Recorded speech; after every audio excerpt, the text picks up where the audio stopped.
niwakilishe ujumbe wa Bwana, na ni wewe kutega sikio tu na utasikia. Mungu amenipa hili neno nikufunze kuhusu Roho Mtakatifu. Na leo hii nakufundisha nafasi ya Roho Mtakatifu katika maisha yako. Fahamu nafasi ya Roho Mtakatifu katika maisha yako. Usije ukasahau, usije ukampuuza, kwa sababu ndio kosa ambalo mataifa yanafanya na haijawa nzuri kwao. Fahamu nafasi ya Roho Mtakatifu katika maisha yako. Sikiliza maneno haya mawili na uyapambanue vizuri, yatakusaidia sana. Ili uwe Mkristo unahitaji kuokoka. Lakini ili ukomae unahitaji Roho Mtakatifu. Usiwahi sahau, hili litakusaidia. Ili uwe Mkristo, that is, umekubali Yesu kama Mwokozi wa maisha yako, unahitaji uokoke tu. Wokovu unakufanya kuwa Mkristo moja kwa moja.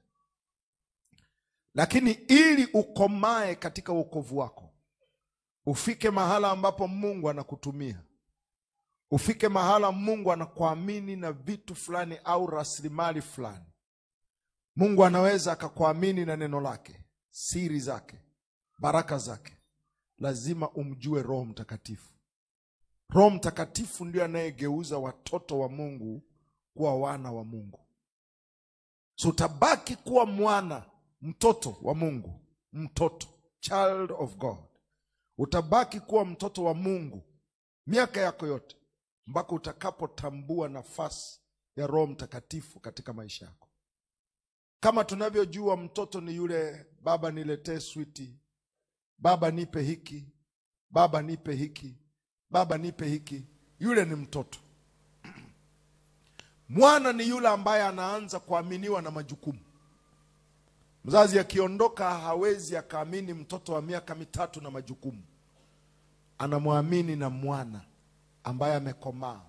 Tunaondoka, mboga ziko hapa, sukari ndio hii, unga huu hapa, pigia wenzako, sabuni ndio hiyo, osha vyombo, funguo ndio huu, fua nguo, then ziweke pale. Hata utakapoleta zawadi, zawadi zao zinatofautiana, ya mtoto na ya mwana. Ndivyo tulivyo katika Ukristo. Utabaki kuwa Mkristo, Mungu niponye, Mungu niinue, Mungu nibariki, Mungu nipe hiki, kwa sababu wewe ni mtoto. Utakapofika mahala unamfahamu Roho Mtakatifu, anakubadilisha, unakuwa mwana. Hata maombi yako yanabadilika. Mungu nionyeshe cha kufanya. Yale ni maombi ya mwana. Mungu nifanye nini ndio nitoke katika hali hii? Unaanza kuwajibika. Mungu, mwezi huu unahitaji nitimize kusudi gani? Na pale hata kiwango cha baraka zako zitabadilika. Utakuja kupata jinsi Mungu anavyotembea na wewe imebadilika. Hatembei na wewe kama mtoto. Mtoto ni yule anashikwa mkono kila saa. Haaminiwi kama anaweza akafanya chochote. Yale sio maisha ya kwako. Mwana ni yule ambaye una uwezo wa kumwacha. Anaweza akakaa mwenyewe. Huu ndio utamu wa wokovu. Katika Biblia yako ninachokisema ni kitabu cha Warumi sura ya 8 mstari wa 14. Tumebaki watoto kwa muda mrefu. Na ndio sababu Kristo unaboa. Kristo hauna utamu kwako. Umekuwa mzigo kwa sababu hujamjua Roho wa Bwana. Biblia inasema kwa kuwa wote wanaoongozwa na Roho wa Mungu, hao ndio wana, sio watoto. Hawa ndio wana wa Mungu, the sons of God. Hawa ndio watapewa urithi. Hawa ndio Mungu anampa ufunguo. Fungua lango la uponyaji, chukua ya kwako na uchukue na ya watu wengine. Hawa ndio Mungu anawaamini waakilishe familia zao. Yaani una uwezo wa kusimama mbele za Mungu kwa niaba ya familia yako na useme, Mungu naomba utufungulie mlango wa familia wa kwangu na ndugu zangu, kwa sababu umemjua Roho Mtakatifu. Nisikilize mtu wa Mungu. Maisha yako yanabaki ukiwa, void kwa lugha ya Kiingereza. Yanabaki ukiwa. Yaani hayana kitu kipya. Maisha yanakuwa yanaboo sana, hayana kitu kipya kama Roho Mtakatifu hayupo. Mungu hutumia vitu viwili kuumba. Anatumia neno lake na roho wake. So neno la Mungu litabaki katika kiwango cha maandiko, pasipo kuumba kitu chochote ndani yako au katika maisha yako, mpaka Roho Mtakatifu atakapohusika. So maisha yanakuwa ukiwa. Maana ya ukiwa ni kwamba huna chochote cha kujivunia, cha kuonyesha. Tangu ulipookoka mpaka na wakati huu, huna chochote cha kuonyesha. Hakuna kinachotengenezeka. Hali inabaki ile ile. Sometimes hata unaweza ukajikuta umeokoka, lakini inakaa kama maisha ya nyuma kabla ya kumjua Kristo, yanakaa kama ni mazuri kuzidi unavyoishi. Kwa nini? Haujamuhusisha Roho Mtakatifu katika maisha yako. Ukiangalia katika Biblia yako, kitabu cha Mithali, kitabu cha Zaburi, Zaburi 33 na mstari wa 6. Anakuonyesha viwili ndio vinahusika katika uumbaji. Ukiwa na neno na usiwe na roho, hakuna kitakachoumbika. Na ukiwa na roho na hauna neno, hauendi mbali pia. Biblia inasema kwa neno la Bwana mbingu zilifanyika, na kwa jeshi lake lote, na kwa pumzi ya kinywa chake. Pumzi ya kinywa chake ni Roho Mtakatifu. So Mungu aliumba na neno na akaumba na roho. Ndio unavyoumba uponyaji wako. Ndio unavyoumba mafanikio yako. Ndio unavyoumba mpenyo wako. Lazima ujue nafasi ya roho katika maisha yako. Ndio sababu unaona katika kitabu cha Ezekiel 37, alipopelekwa kwenye mifupa mikavu kabisa, walimwambia tamka kwa hii mifupa. Biblia inasema nikatamka kama nilivyoamrishwa. Alikuwa na neno. Ukisoma Biblia inasema alipotamka kukawa na mtikisiko. Mifupa ilitikika tu, haikutoka, haikufanya chochote. Ezekiel akasema, vipi umeniambia nitamke na nimetamka? Nimeona kumetikika tu, lakini bado sijaona kitu. Akamwambia, nena na upepo. Sema na upepo sasa uingie ndani. Manake husisha Roho Mtakatifu ndio muujiza ukamilike. Biblia inasema aliponena na upepo sasa, akitabiri, akihusisha Roho Mtakatifu, mifupa ikasimama. Ikawa jeshi kubwa lenye uhai. So usipomjua Roho wa Bwana umuhusishe katika maisha yako kwa kiwango chako binafsi. Siongelei kuhusu Roho Mtakatifu ambaye kama vile tumeabudu hivi umetetemeka kidogo na imeishia pale. No. Naongea hivi, lazima umjue kibinafsi. Unamuhusisha katika kila siku ya maisha yako. Ndipo unapoanza kuona uumbaji. Ndipo unapoanza kuona utupu kwenye huduma yako. Vitu ambavyo vilikuwa havipo vinaanza kuwepo. Mambo ambayo familia yako hawajawahi yaona, hawajawahi yagusa, wewe unaanza kuyagusa. Kwa sababu gani? Umehusisha Roho wa Bwana katika maisha yako. Ndio hii unaiona katika kitabu cha Mwanzo sura ya 1 mstari wa 2 na 3. Hata Mungu yalimkuta, hata Mungu baba yako yalimkuta. Kuna kipindi ambacho halikuwa hana chochote. So Mungu hashangai ukiwa level 0. Hashangai. Kwa sababu alikuwepo pale. Mungu hashangai ukiwa unaonekana unaweza na hauwezi. Ukiwa unaonekana kuna watu wa kukusaidia na hauwezi wakakusaidia. Mungu hashangai. Mungu hashangai ikiwa umezingirwa na fursa na haufanikiwi. Yalimwahi mkuta kama hivyo. Soma maandiko kitabu cha Mwanzo sura ya 1. Angalia Mwanzo sura ya 1. Tuanze na mstari wa 1 and then tuende mstari wa 2. And then tutamalizia mstari wa 3. Hapo mwanzo Mungu aliumba mbingu na nchi. Mungu alikuwepo, akaanza kazi yake. Mstari wa 2. Nchi ilikuwa ukiwa, haina kitu. Haoni ndoto za moyo wake. Maana ya ukiwa ni kwamba haoni matamanio yake. Kuna vitu alitamani, kuna aina ya maisha ambaye alitamani ayaishi lakini hayaoni. So picha hii unapewa ili ujue sio kwamba umerogwa. No, kuna kitu, kuna mtu ambaye hayupo maishani mwako. Anasema tena utupu na giza lilikuwa juu ya uso wa vilindi vya maji. Giza ni mashambulizi, mapigo, vitu vya ajabu. Usishangae umeokoka lakini unapitia mapigo ya ajabu, changamoto zisizoisha, vitu fulani ambavyo haviendi sawa na vile unavyotamani maisha yako yawe, licha ya kwamba unaitwa mwana wa Mungu. Angalia kilichofuata. Roho anasema roho ya Mungu ikatulia juu ya uso wa maji. Baada ya Mungu kulitumia neno, ilibidi aengage, ahusishe roho, akatulia juu ya maji. Angalia mstari unaofuata. Mungu akasema iwe nuru, ikawa nuru. Unaona vitu vikaanza kuingia.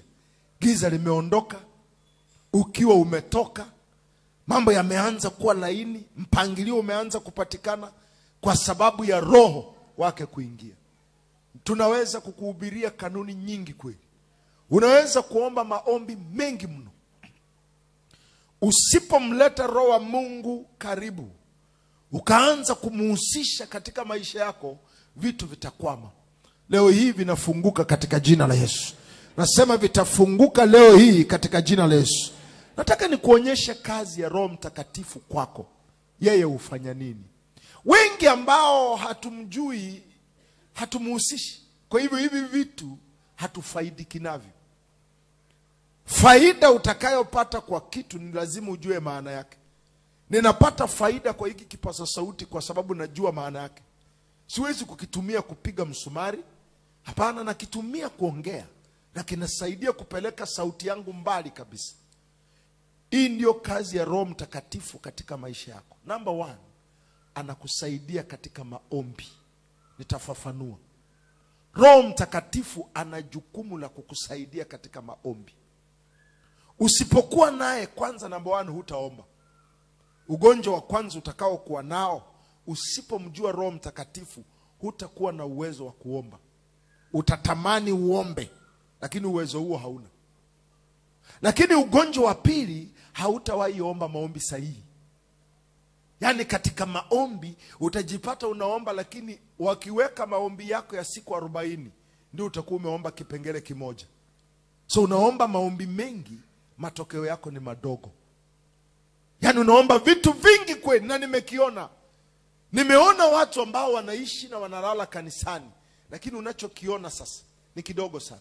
But nimeona watu ambao wanaomba maombi madogo, maombi kiasi fulani, lakini matokeo yanayotokea katika maisha yake. Roho Mtakatifu yupo kwa ajili ya kukusaidia katika maombi. Na nataka nichambue, nikuonyeshe vile anavyokusaidia. Ukisoma kitabu cha Warumi sura ya 8 mstari wa 26 hadi 27, andiko hili linakupa uzito sana wa Roho Mtakatifu katika kuomba.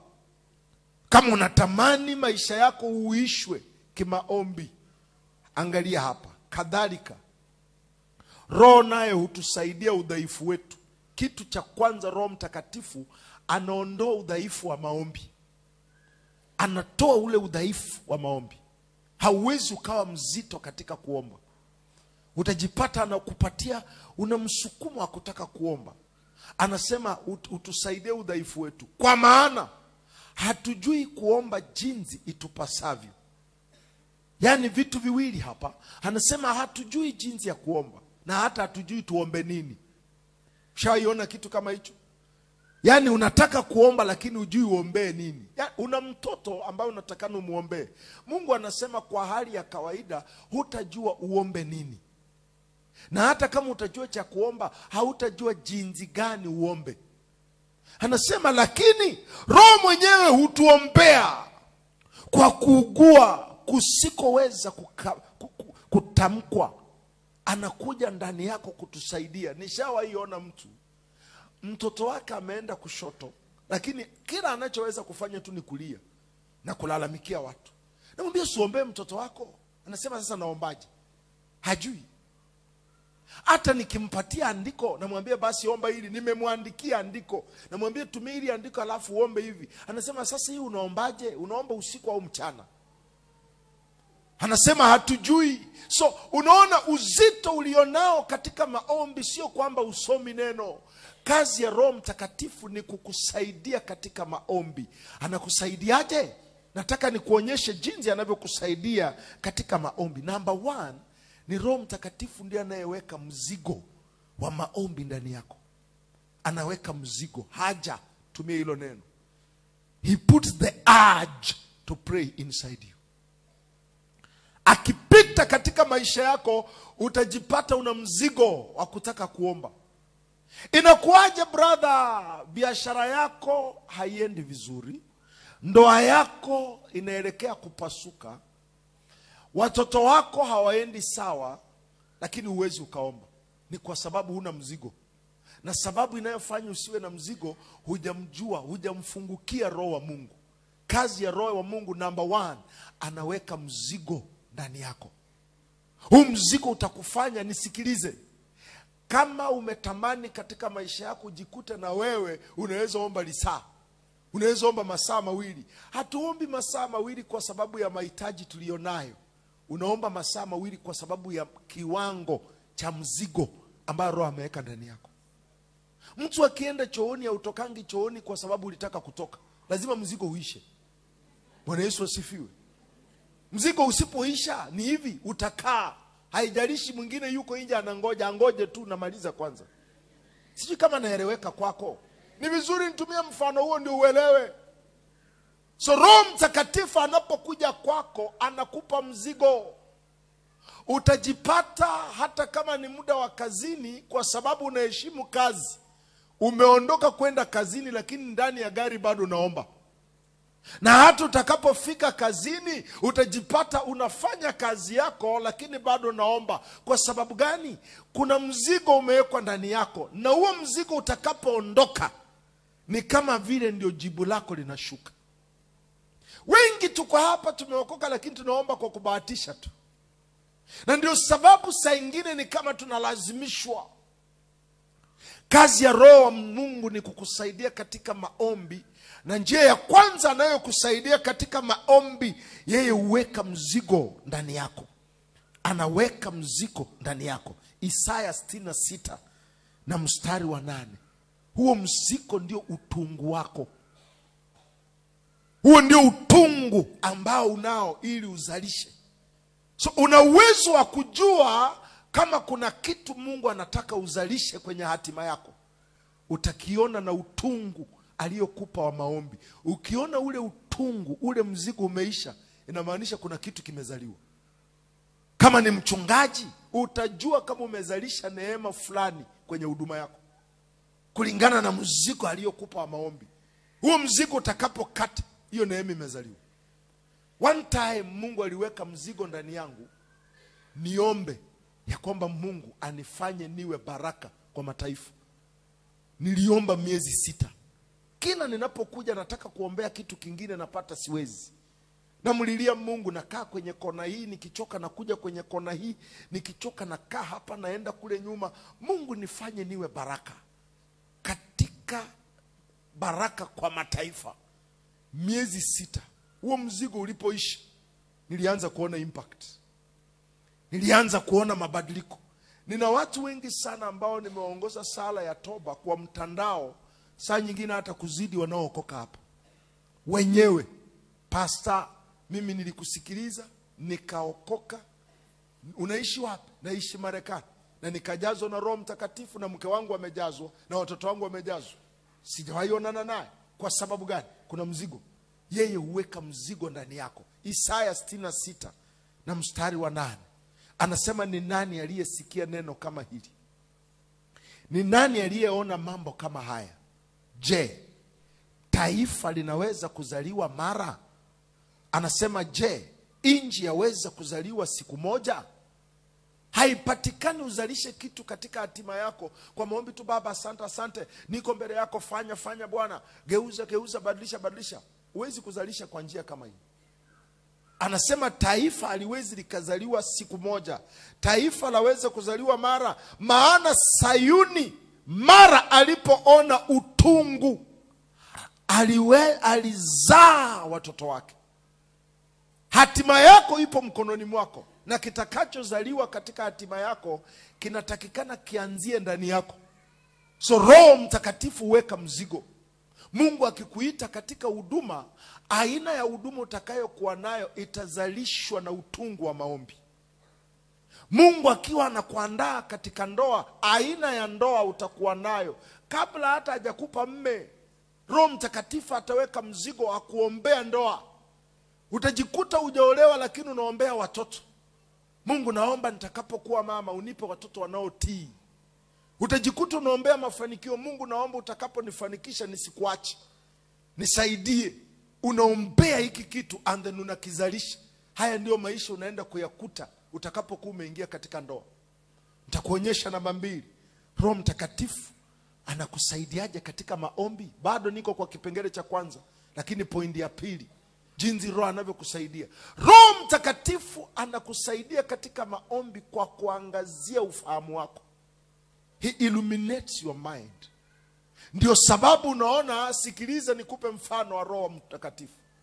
Unajikuta unapoenda kuomba, unashangaa hujasoma Biblia, lakini baada ya kupiga magoti ulipoanza kuomba, umeanza kuona maandiko mengine ulisoma wiki iliyopita, mengine ulisoma mwezi uliopita, yameanza kutembea. Roho Mtakatifu anayaangazia, anasema chukua hili, weka hapa, hili litumie kwa watoto. Unaanza kuomba nalo, unaingia vita vya rohoni, anasema usiombe hicho. Chukua hili andiko uliweka hapa, litamke, hiki kitakuachia. Anaangazia ufahamu wako. So anakuletea maandiko ambayo saa nyingine hata kama una andiko hujasoma, atakachofanya sasa, kwa sababu anaona una andiko lakini kuna kitu umeweka, ataileta sauti ya mchungaji uliyemzoea. Na huyo mchungaji atatamka neno fulani, sema unaona ile neno lenye mchungaji anapenda kulitamka, litumie hapa. So na wewe unatamka ni kana kwamba ulisoma, imeandikwa. Haujawahi lisoma lakini imeandikwa. Roho Mtakatifu huangazia ufahamu wako ili akukumbusha vitu ulivyovisoma, ili akufahamishe maandiko sahihi ya kutumia. But namba 3 kwenye kipengele hicho cha kwanza, jinsi anavyokusaidia. Yeye huweka maneno kwenye kinywa chako. He puts words in your mouth. Roho Mtakatifu ataanza kuweka maneno kwenye kinywa chako. Ukitaka kujua hiki ninachokuambia, tafuta siku moja uwe unaomba and then uweke recorder. Usikilize vitu unavyoviomba kama umejiconnect vizuri na Roho Bwana. Baada ya hayo maombi ukienda kusikiliza ulichokuwa unaomba, una uwezo wa kudhani sio wewe uliyeomba, kwa sababu maneno unayoongea sio ya kwako. Unatamka vitu ambavyo hata wewe mwenyewe unashangaa, hivi niliviombaje? That's why ukiwa mchungaji unaweza ukasikia mtu akisema mchungaji alisema. Mchungaji ambaye wanasema alisema, hata yeye mwenyewe anashangaa, nilisema saa ngapi? Niliongeaje hiki mimi sikikumbuki. Hata wewe mwenyewe unaandika neno lako ambalo wanasema wewe ndio ulisema. Kwa nini? Msaada wa Roho Mtakatifu anaweka maneno kwenye kinywa chako ili ukiomba uweze kuomba kwa ufasaha zaidi. And the number 4, Roho Mtakatifu anakupa lugha ya kuombea. He gives you a language. Ataruhusu lugha fulani ambayo utaomba nayo. Moja wapo ya ishara ya ufalme ni kwamba kila ufalme una lugha yao. Watanzania wana lugha yao ambaye ni lugha ya taifa. Ukienda Malawi wana lugha yao, hawatumii pengine Kiswahili. Ukienda Ethiopia wana lugha yao ambayo wanaitumia. Ukienda Kenya, licha ya kwamba ni Kiswahili hicho lakini wana Kiswahili chao, wanaelewana kabisa. Ukienda Nigeria wana Kiingereza chao, inaitwa Pidgin English, ambaye hata mama mzee wa chini kabisa hajaenda shule anakiongea na wanaelewana kabisa, so wanaweza kuwasiliana.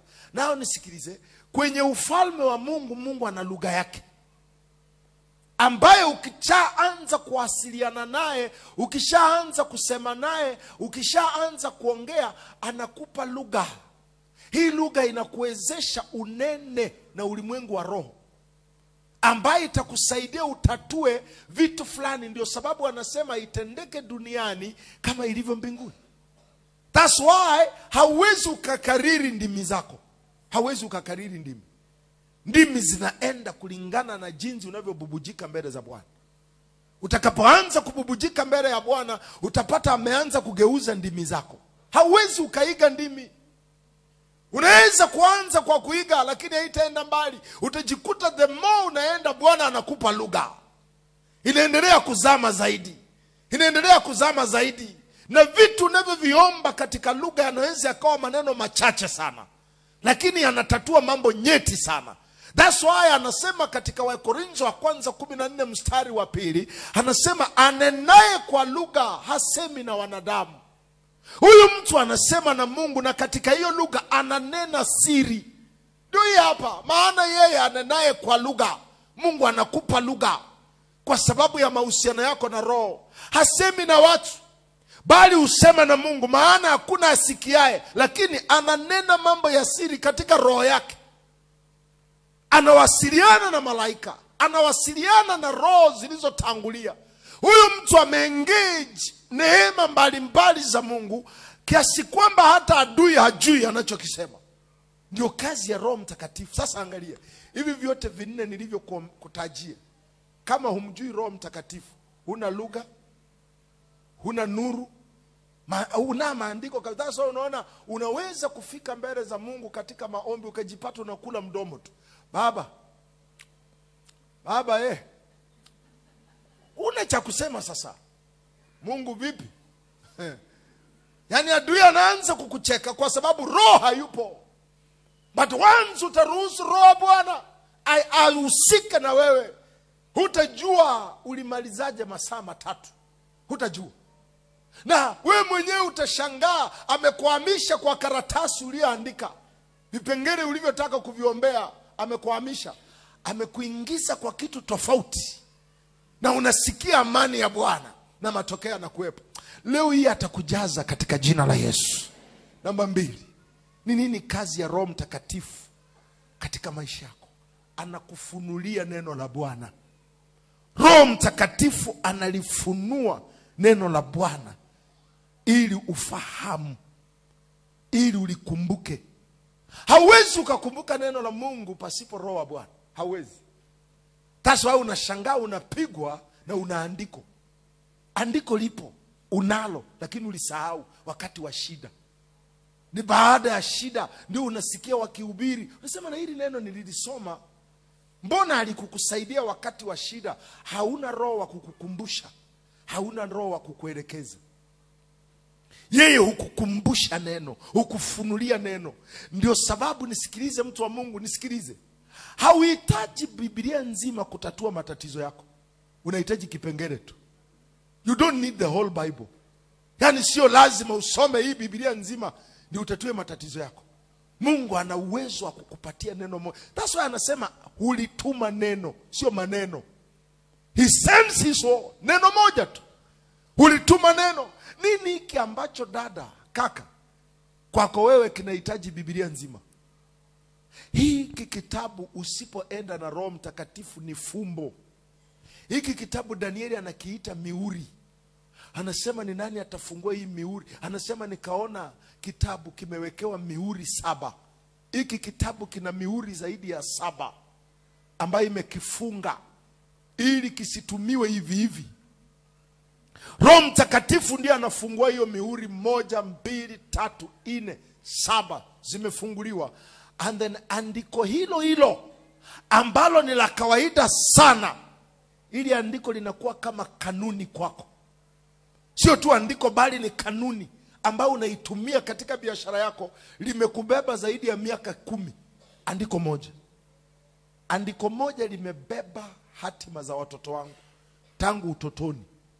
Nilikutana na hili andiko, akasema kamba zangu zimeniangukia, nimeupata urithi ulio mzuri.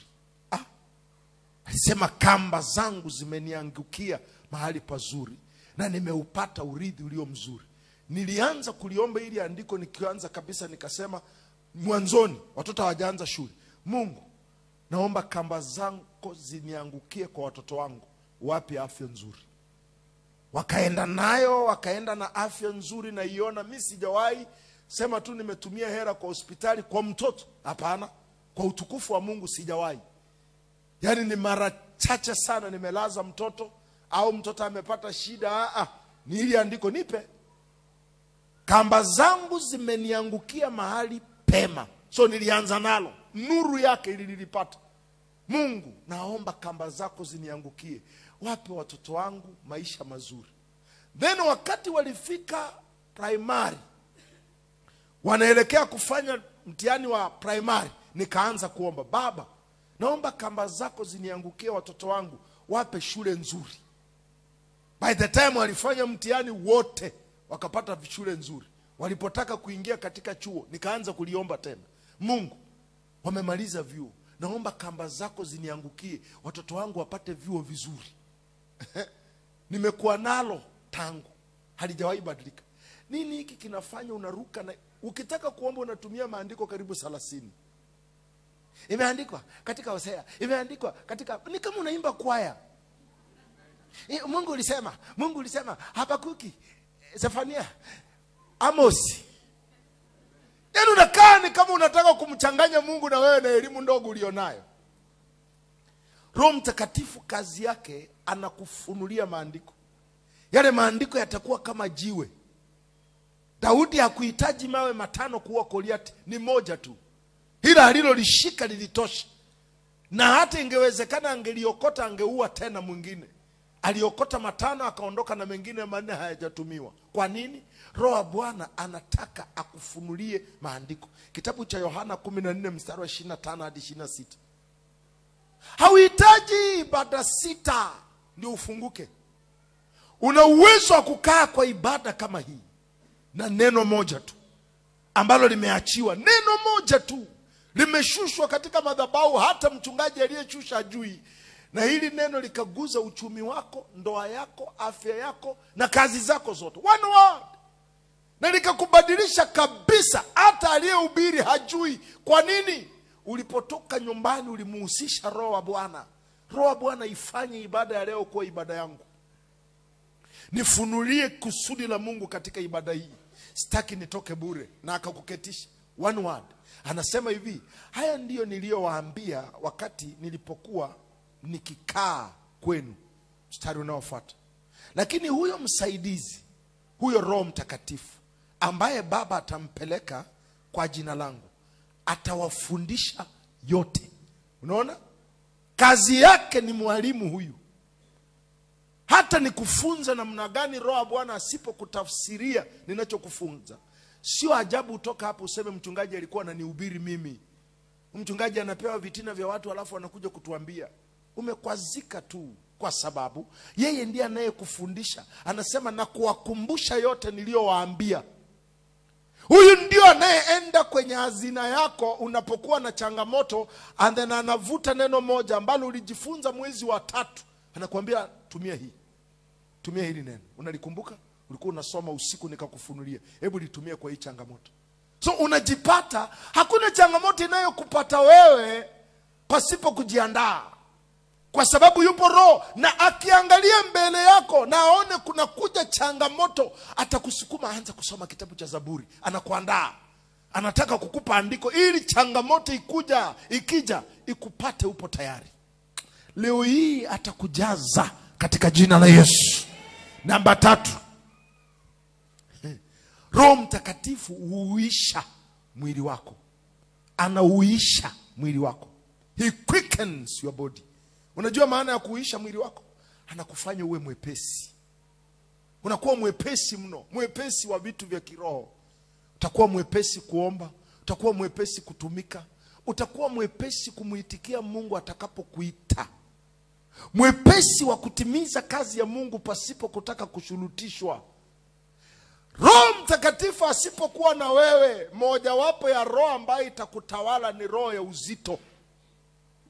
Anytime unapojiona mzito katika vitu vya Mungu, mzito katika vitu vya roho, mzito katika kazi za Mungu, ni hivi, Kilichopunguka kwako ni mahusiano yako na Roho. Hauwezi ukawa na Roho Mtakatifu ukaona maombi kama mzigo. Hauwezi ukawa na Roho Mtakatifu ukaona ibada ni kama wanachelewa, ni kama ibada. Roho Mtakatifu akiwa na wewe anauisha mwili wako. Katika kuuisha mwili wako ataufanya ni vigumu sana magonjwa yakae ndani. Hiki kinachofanya una umri mdogo na unakaa kuchoka kweli. Yaani umechoka mno. Haujafanya kazi yoyote lakini unajisikia tu mchovu, unapiga miayo, unataka tu kulala. Unajiona kama nipumzike kidogo. Hauwezi ukatimiza kusudi la Mungu kwa njia hiyo. Kusudi la Mungu linataka watu wepesi. Mungu anatoa kusudi lake kama watu wanaokimbia mbio za kupokezana. It's a race. Ni kama athletics, mbio za kupokezana kijiti. Hujawahi ona mtu anayekimbia mbio za kupokezana amevaa gumboot, alafu amevaa jeans na jacket. Wale watu huvaa viatu zinaitwa sneakers. Sole yake ni kama anakanyaga chini, ya kumzuia tu asidungwe na msumari wala jiwe. Anavaa, siwezi kuita ni chupi ama ni nini hiyo. Yaani anavaa kanguo, hajali yuko mbele ya mtoto wake. Kanguo ni kafupi, yani kadogo tu, kumstiri tu. Alafu anavaa singlet, kivesti tu. Hicho ndiye anavaa kukimbia nacho. Hii ndio inamweza akaweze kukabidhi hiki kijiti mahali anapokwenda. Kijiti cha familia yako, cha kizazi chako, hautakikabidhi na uzito huu ulionao. Angalia jinsi hata unavyotembea kuja kanisani, umechoka kabla hujafika unajua. Yaani hujafika kanisani ibadani, lakini unavyojifuta pale Kirumbu unasimama kidogo. Alafu ndio unaenda. Alafu ukishaingia jinsi unavyokaa kwa kiti, tushukuru tu Mungu ni miguu minne. Boom. Alafu ukikaa umeshaanza kupiga miayo. Ni hivi, ushirika wako na Roho Mtakatifu ni mdogo. Huyu anauisha mwili wako. He makes your body light. Nikikupa program ambayo natumia katika maisha yangu, vijana wengi mlio hapa uwezi. Sijawahi bahatika katika maisha yangu yote, tangu Yesu aniite, miaka karibia 29, kulala masaa 8. Sijawahi. Yaani masaa 8 mpaka niwe nimeumia kwa kweli. Nikienda sana masaa 6. Yaani nikilala saa 5, nimechelewa kwenye saa 10 pale sipo kitandani. Niwe kijijini, niwe mjini. Hata nikiwa kijijini, haijalishi baridi au nini. Na sijawahi, ofisini huwezi kunikuta bila kitabu, na kwa wiki lazima nitafune vitabu sio chini ya 2 au 3. Ndio maisha nilionayo kwa miaka 29. Kwa sababu gani? Mahusiano na Roho. Usipochunga, una uwezo wa kujiachia. Roho ya uzito ndio inayotengeneza mazingira ya magonjwa kupata makazi kwako. Makazi yanakaa, yani unapata yamepata nafasi ya kukaa, yani kwa sababu hayana kitu kinachoyasumbua. The way tutavibrate tukiomba, tunakimbia kumfuata huyu Mungu, tunakimbia kulifuata neno lake, haiwezekani. Angalia kitabu cha Warumi sura ya 8 na mstari wa 11. Roho Mtakatifu anataka kuuisha mwili wako. Una uwezo ukianza kutembea na Roho Mtakatifu, unaweza ukaishi miaka 6, 7, 8, 10, mpaka ufike 15. Hujawahi onana na kitu kinaitwa shindano, injection. Hebu funga macho, fungua mkanda. Hii ni kitu hautawahi kuwa nacho. Yaani ni kitu hakipo. Utaishi mbali na hivi vitu. Kwa sababu gani? Roho Mtakatifu anauisha mwili wako. Anausafisha kama vile unavyoona bahari ikijisafisha. Yusi bahari, rusha mzoga katikati ya ziwa hili. Rusha tu mzoga katikati. Ukija asubuhi utapata imesafisha, imerudisha nje. Haiwezi tunza unless uifungie jiwe izame. Lakini mzoga tu ukirusha tu utapotea saa kidogo, ndani ya muda kidogo utaiona uvunguni. Bahari inajisafisha yenyewe. Huu mwili kwa msaada wa Roho Mtakatifu alitaka usafishwe wenyewe. Kitu kinaweza kukuingia ndani ya masaa machache, Roho ashakitoa. Anaweza akatoa kwa njia ya jasho, kuchafya, Yani atatoka tu, adui hana makazi. Nipe ila andiko nikuonyesha hapa. Kitabu cha Warumi anasema, lakini ikiwa roho yake yeye aliyemfufua Yesu katika wafu anakaa ndani yenu, yeye aliyemfufua Kristo Yesu ambaye ni roho katika wafu ataiuisha na miili yenu iliyo katika hali ya kufa, ataiuisha kwa roho wake anayekaa ndani yenu. So Roho Mtakatifu aliye ndani yenu sio tu kwa ajili ya kunena kwa lugha, ni kwa ajili ya kuwapa afya. Na njia anayokupa afya ni kukufanya uwe mwepesi kwa vitu vya Mungu. Ukishafika mahala ambapo ukishika Biblia unalala, ukishika gazeti unakuwa macho, ikiwa ni nyimbo za dunia uko macho, ikiingia kitu cha Mungu unalala, inamaanisha roho ya uzito imesha kukamata. Unachohitaji ni ujazo, unachohitaji ni uisho. Kuna kitu kinaitwa personal revival, uamsho wako binafsi, ambapo atajaza neema zilizotumika, ataimarisha mafuta ambayo yametumika kwako, ili uwe hai masaa yote. Hata ukiwa umelala bado roho yako iko hai, ufahamu wako uko hai. So adui hana mlango wa kuingia. Hili liwe fungu lako katika jina la Yesu. Namba 4, Roho Mtakatifu hukuingizia upendo wa Mungu katika moyo wako. He imparts you with divine love in your heart. Anaweka upendo au pendo la Mungu ndani ya moyo wako. Nisikilize kwa umakini kidogo. Nimekuwa katika hii shughuli ya kuongoza wanadamu. Moja wapo ya kitu ambacho naweza kukuambia bila kusita, ni kitu kigumu sana kuwafurahisha wanadamu. Ni kigumu. Yani kukijaribu utakuwa unajitafutia shida. Mwanadamu kumfurahisha ni ngumu sana. Hata yule ambaye utampa mtaji, alafu umpe ada ya watoto, alafu umpatie kodi ya nyumba, fursa ikitokea akusengenye, utamkuta anasema ya kwamba mimi huyu jamaa simpendi. Why? Ukitaka kuona kumpenda mwanadamu ni kazi ngumu, sitakupa andiko lakini nitakupa muhtasari. Katika Biblia, Saul alikuwa na mtoto anaitwa Mephibosheth. Mephibosheth alikuwa mtoto wa Saul. Sijui ni wa Saul ama wa Jonathan. Yule mtoto akiwa mdogo, baada ya wazazi wake kufa, Nesi ambaye ni msichana wa ndani, sijui kulikuwa na vita, anaondoka naye. Akiwa anakimbia naye akategwa na mti, akaanguka. Yule mtoto, huyo Nesi akaangukia mtoto. Yule mtoto akavunjika mguu, akawa kilema. So alipokuwa kilema wakamchukua wakampeleka mbali, ni kama kijijini, mahali panaitwa Lodeba.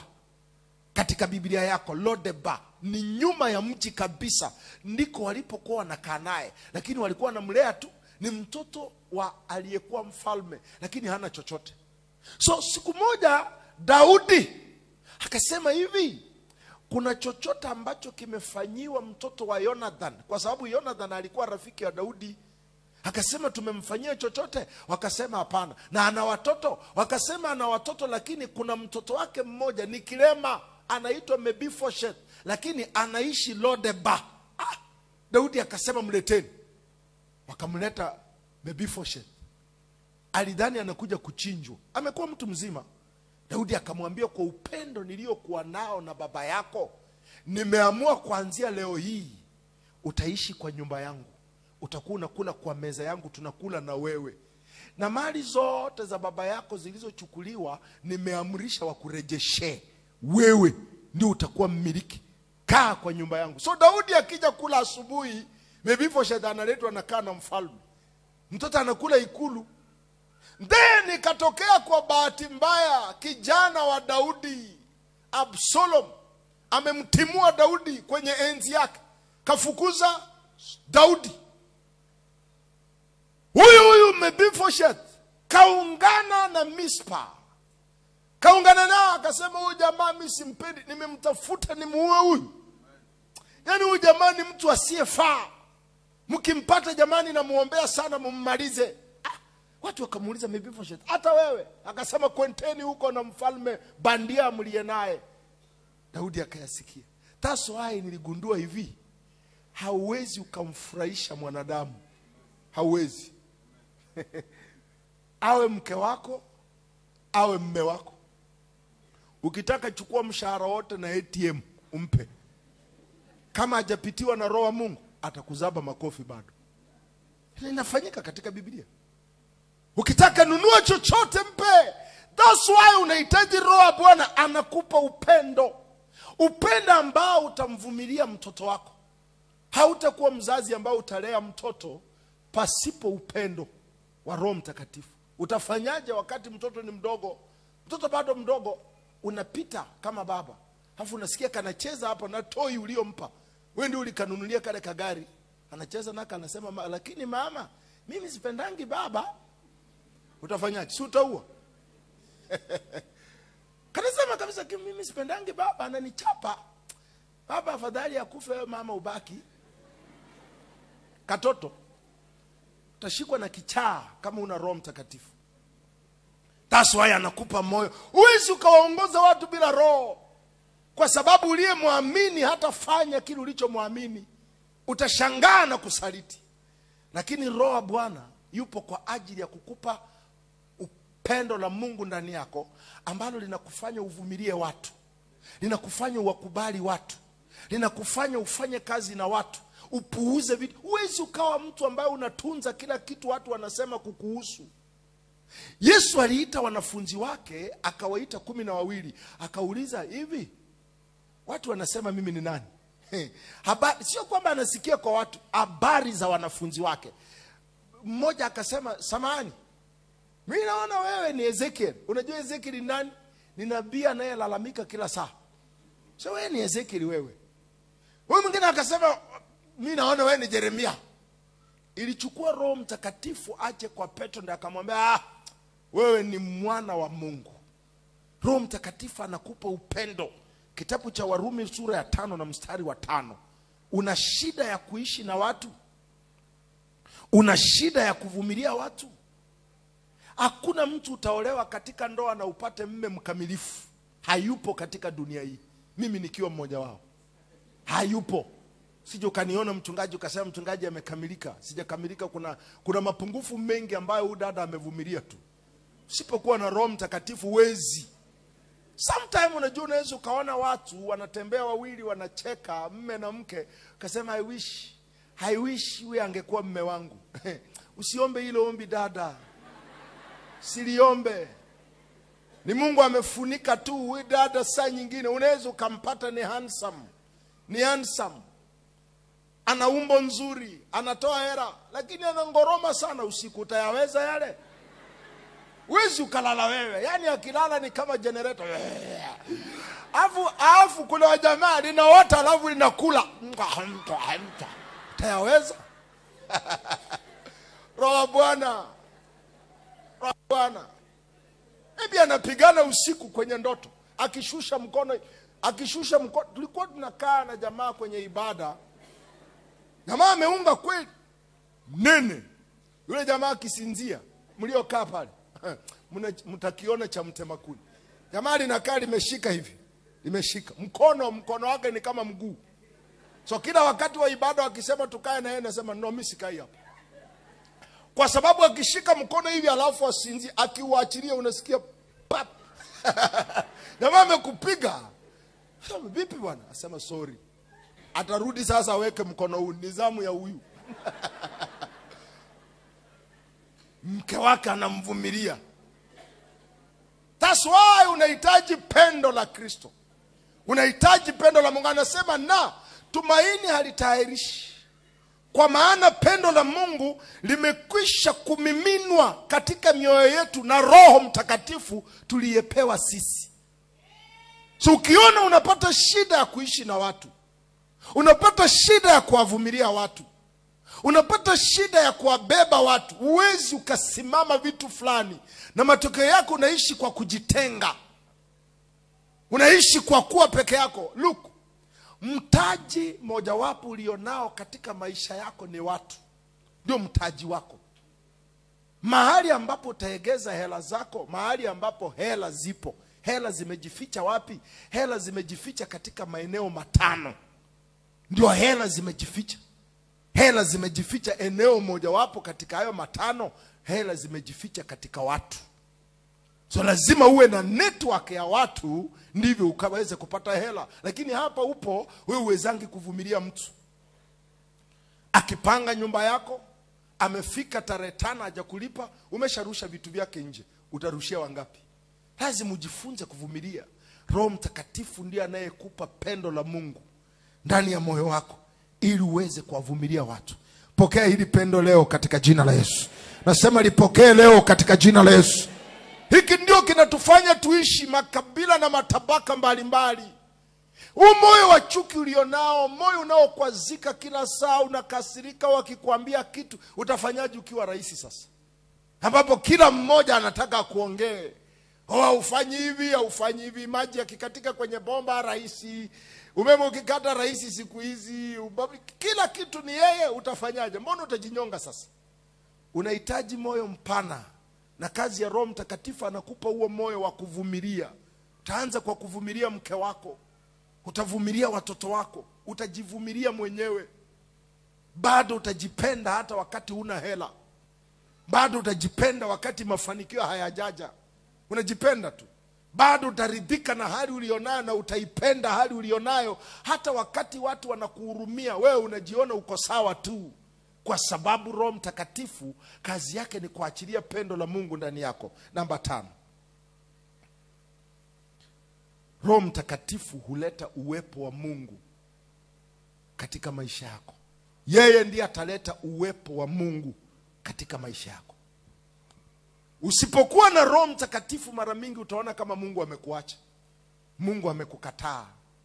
Utajiona kama Mungu hayupo na wewe. Roho Mtakatifu ndio saa zote atakukumbusha Mungu yuko na wewe. So atakufanya kukimbilia dhambi itakuwa ngumu. Atakufanya kukata tamaa ni ngumu sana. Atakufanya hii hali ya makasiriko ya kwamba mbona Mungu anisaidie haipo na wewe. Kwa sababu anamleta Mungu karibu na wewe. So utamuona katika maombi yako, utamuona katika imani yako kwa kiwango chako. Usimpime Mungu na muujiza. Ya kwamba lazima nipate muujiza ndio nijue nina Mungu. Mungu ana kazi nyingi sana anazofanya kando na muujiza. Anakupa ujasiri. Atakupa tu ujasiri, anakupa tumaini, anakupa mwanga. Kuna vitu vingi kitambo Mungu akupe muujiza anakuwa amekufanyia. Anafunika udhaifu wako. Saa nyingine huna chochote, lakini watu hawajui uwepo wa Mungu umekuzingira mpaka kiwango cha wanakuja kukuomba hela wakati hauna. Mpaka unaanza kulia, wanakuuliza unalia nini, unasema hapana, natafakari tu wema wa Bwana. Why? Amekuja kukuomba hela. Kwa sababu Mungu amekufunika, hauonekani kama huna. Saa nyingine ndoa yako ipo katika shida, lakini wanakuja kukuomba wewe ushauri. Mtu anakuja kukuomba ushauri, jamani, mama nisaidie tu nijue. Hivi, ulishawahi kuwa kwa hali kama yangu kweli? Wewe unaishije na mume wako? Jamani, Mungu amekubariki. Na anakuongelesha hivi na umepigwa usiku. Umepigwa. Lakini Roho wa Bwana ameleta uwepo wa Mungu umekufunika. Hakuna anayejua. Na hiki ndio anafanyia wachungaji. Many times watu wakituona wanatuona kama sisi ni mashujaa. Lakini kuna wakati unatingwa but huonekani. Kuna wakati una wakulilia sasa. Haswa kama umepata shule nzuri ya kichungaji. Kwa sababu kwa shule nzuri ya kichungaji hauruhusiwi kwenda kushirikisha mshirika changamoto zako. Huyo umemmaliza, hauruhusiwi kabisa. So inabidi ukae ni kana kwamba. That's why Paul anasema tunakaa ni kama tunavyo na kumbe hatuna, tukimtazama Mungu wetu ambaye ataitenda.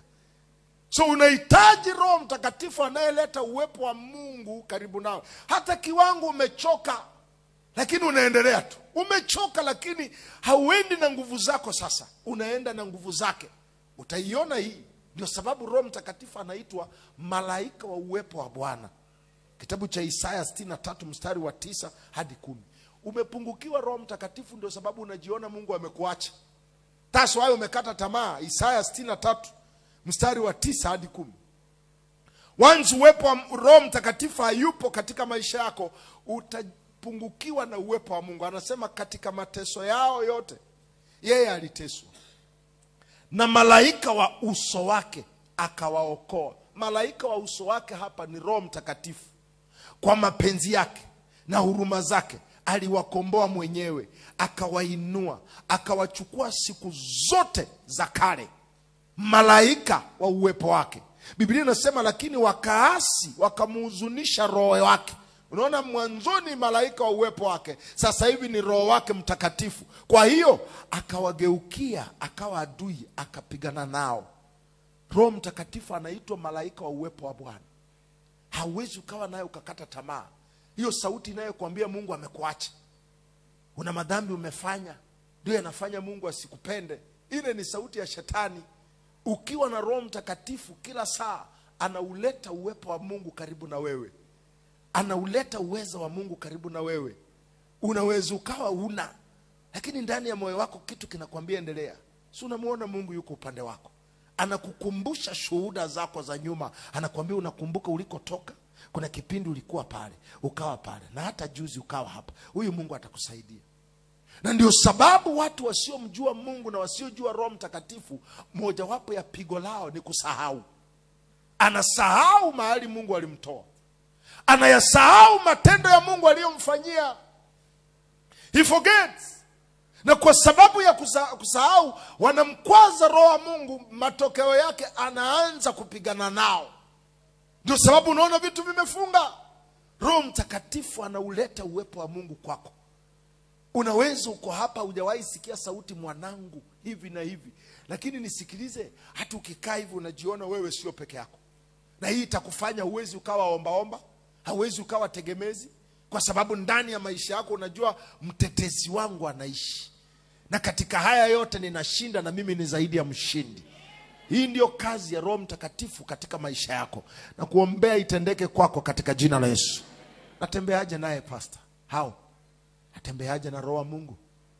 Nahitaji nini ili nitembee na Roho wa Mungu? Cha kwanza, unahitaji kumuomba Mungu akujaze na uwepo wa Roho Mtakatifu.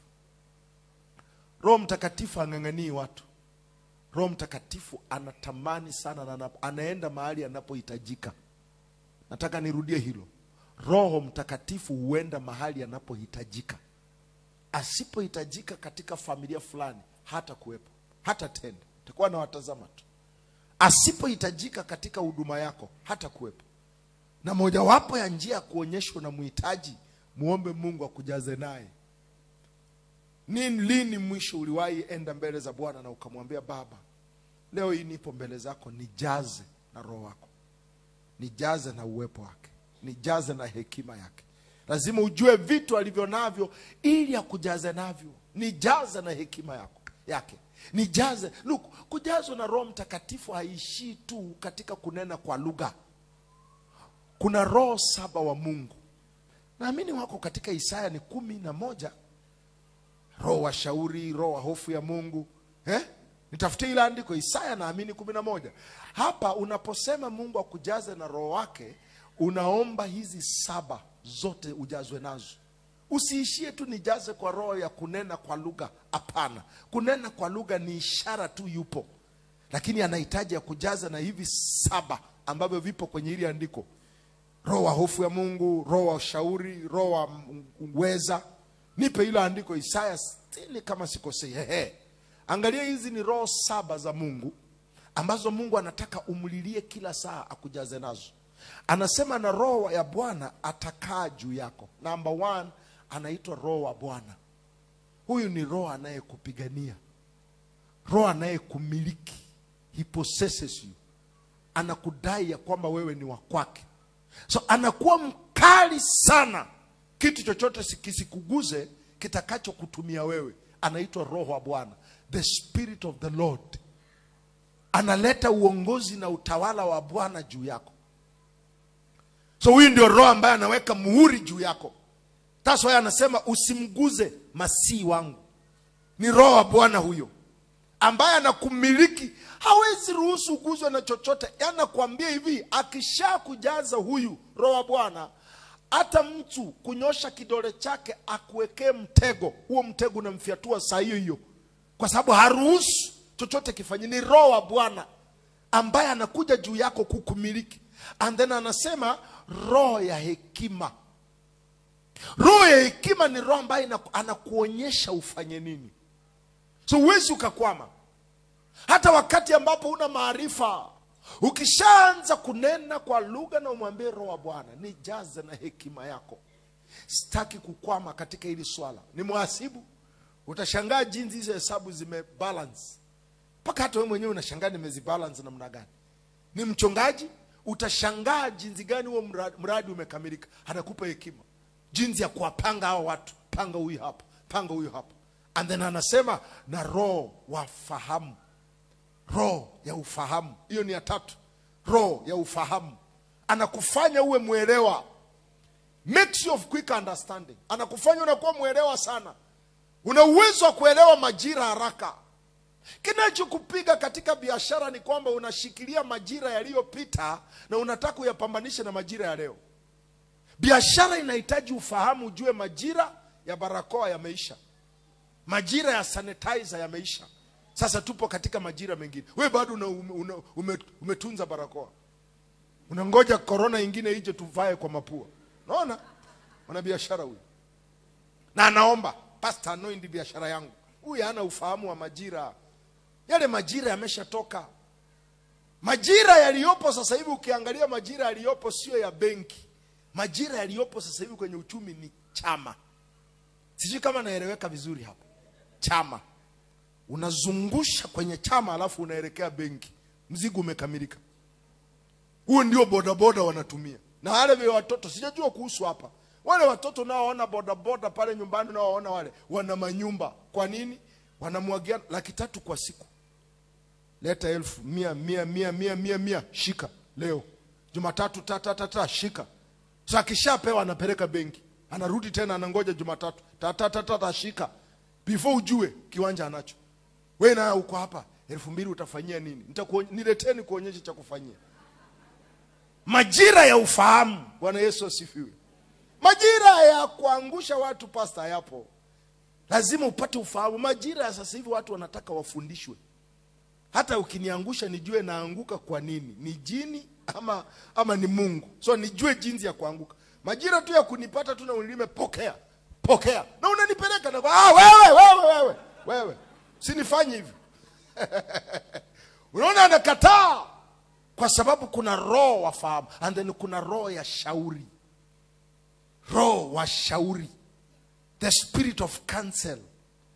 Ana uwezo wa kuketisha katika chumba chako na kuambia sikiliza, hii biashara fanya hivi na ufanye. Nishawahi jifungia ndani ya duka.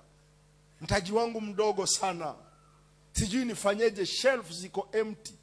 Nimeweka bidhaa zangu upande mmoja tu. Sasa watu wakiona hizi shelf ambazo hazina kitu, hawanunui. Wanaona kama duka halina kitu. So naona wananipita.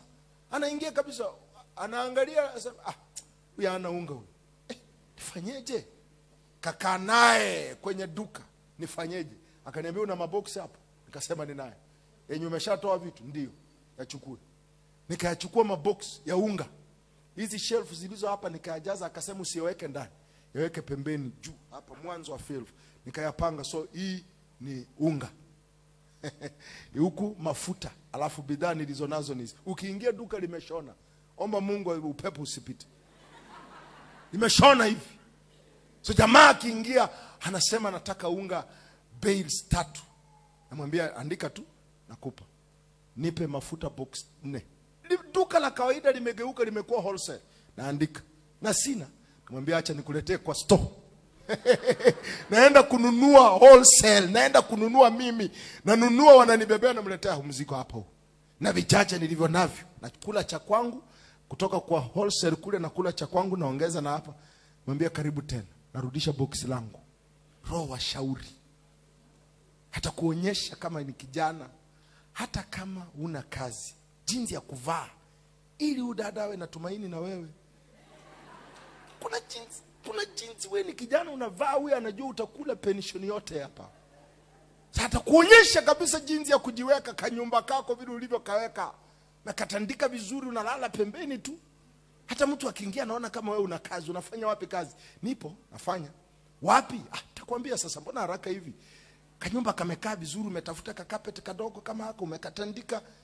Lakini jinsi ulivyokaa, kikombe kiko juu kimening'inia. Kikombe kimening'inia unajua. Yaani mtu akiingia anaona kama mganga wa kienyeji hivi. Hajui huyu ataniroga. Haleluya. Anaitwa roho wa shauri. Nipe andiko hapo. Unaona hizi ni roho 7. Anasema na roho wa uweza. The spirit of might. Huyu ni roho anayekupa ujasiri wa kukemea mambo fulani. Roho anayekupa ujasiri wa kukataa watu fulani ambao wanataka kukuonea. Una uwezo wa kujenga ujasiri, umwambie hapana. Hapana. Nilimuona wakati nataka kuoa. Yaani nataka kuoa and then baba yangu amekataa ya kwamba uwezi ukamuoa binti kutoka kwa hiyo kabila. Na ameweka mguu chini kabisa. Baba nimempenda, akasema ni hivi, uwezi. Akatumia lugha akasema ng'ombe zetu hazitoki huku zikienda juu. Ng'ombe zetu zinaishia humu. So hili ndio lililopo. So nikaenda kuomba, kunena kwa lugha vizuri. Roho wa shauri, roho wa uweza akanikujia. Akaniambia muite baba yako. Nikampigia, nikamwambia mzee, nataka kuonana na wewe kesho tuongee. Akasema una jambo? Nikamwambia mzee, na kitu nataka kusema na wewe. Kwa ujasiri. Ameogopa watu hawawezi kumwendea tu hivi, lakini nimepata ujasiri.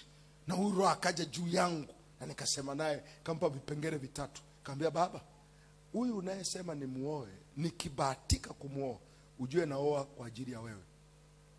Nitakuwa na ngoja tu siku utakufa nafukuza nioe mwenye nataka. Unataka hivyo? Niruhusu nioe mwenye moyo wangu unapenda. Huyu ndio atanisaidia kutimiza kusudi la Mungu. Baba lifikirie hilo. Kama uko tayari nichukue huko kwa ajili yako, kwa heshima zako mzee. Unafikiri aliacha niende mbali?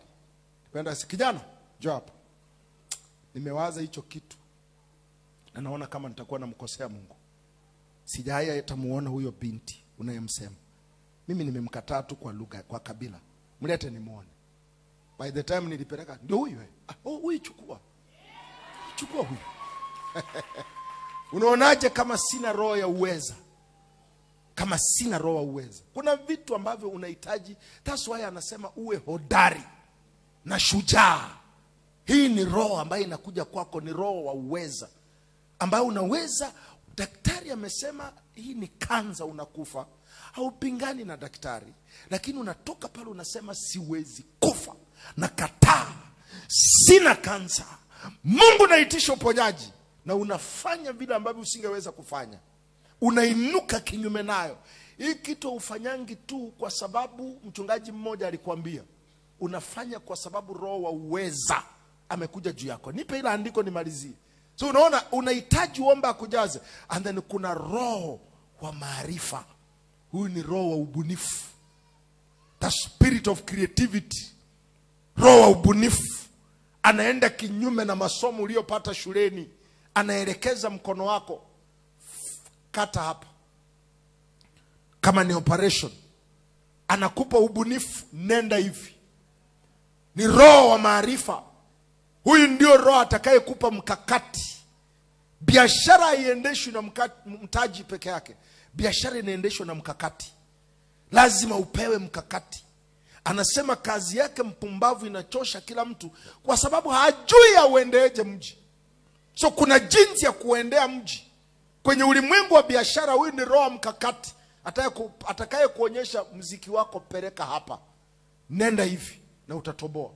Ni roho wa maarifa. Nipe ila andiko tena.